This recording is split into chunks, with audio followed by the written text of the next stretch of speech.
Now, there are warnings tonight of two big threats from space. Experts say a solar superstorm could knock out satellites, cause power cuts and disrupt crucial navigation aids for aircrafts and ships. The Royal Academy of Engineering says a superstorm is inevitable, but can't say exactly when it's going to happen.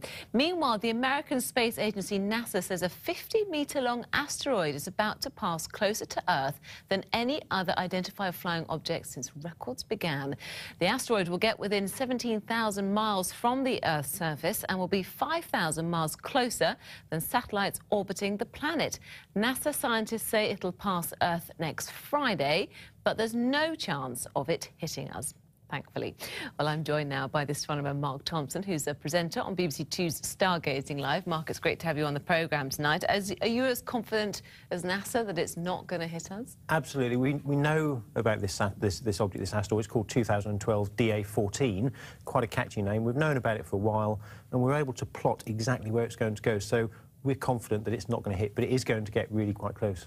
What is an asteroid? Let's get back to basics here. What is it? OK, so in our solar system, we've got the Sun, which is just a normal star which sits at the centre of our solar system, and orbiting around that is the family of planets, which you're all familiar of. But there's also a whole host of other smaller objects that we call asteroids. There's a huge belt of them between Mars and Jupiter, but there's also a number of asteroids we call near-Earth asteroids, which do come a little bit close to our planet. And how can NASA be so precise about its predictions? Are they monitoring these asteroids? Yeah, absolutely. We monitor a number of asteroids that we can see in the sky. The ones we need to worry about are the ones we don't know about, because they're the ones that pose some kind of threat.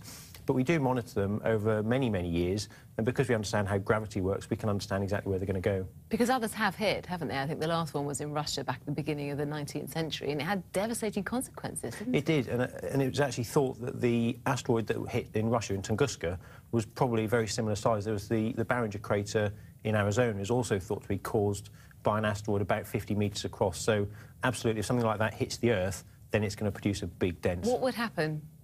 It depends where it hits. You know, if it's in the centre of the oceans, it will cause some kind of tsunaami.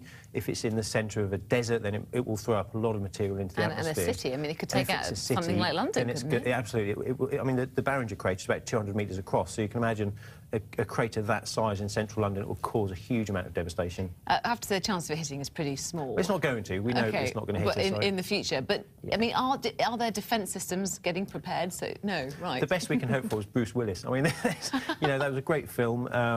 At the moment, we don't really know what we can do. If we find one that's heading for us, the earliest warning we can get is better. It gives us time to come up with some kind of plan, but at the moment, we've not really got any great plans so for it. We'll be sleeping easily tonight. Absolutely. But there's nothing heading for us yet, OK, so we're good. quite OK. All right, OK. Let's talk about this superstorm, or the solar superstorm that's also brewing. What is that? Well, the Sun gives off energy. It gives off this material, we call it the solar wind, and it's throwing that off into space all the time. Now, we get storms from the Sun fairly regularly, you know, not every year, but certainly we get quite a regular flow of storms hitting the Earth. Every couple of hundred years or so, we get these much larger solar storms, and they're the ones that scientists are now worried about. Why? It's because they can disrupt. It's not going to hurt us, human beings. You know, the radiation isn't so much that it's going to affect us as beings, because we've got a magnetic field around the Earth, and that will protect us from the radiation. But what it will do, potentially, is knock out GPS satellites, which, of course, has an effect on aviation, on ships, on your car systems, and also mobile phone networks. So there's a lot of things that rely on GPS. So, you know, satellites can be affected, and also it could affect power systems as well. Oh, goodness me. Mark, that's all we've got time for, I'm afraid. Thank you very much for joining us tonight, Mark Thompson.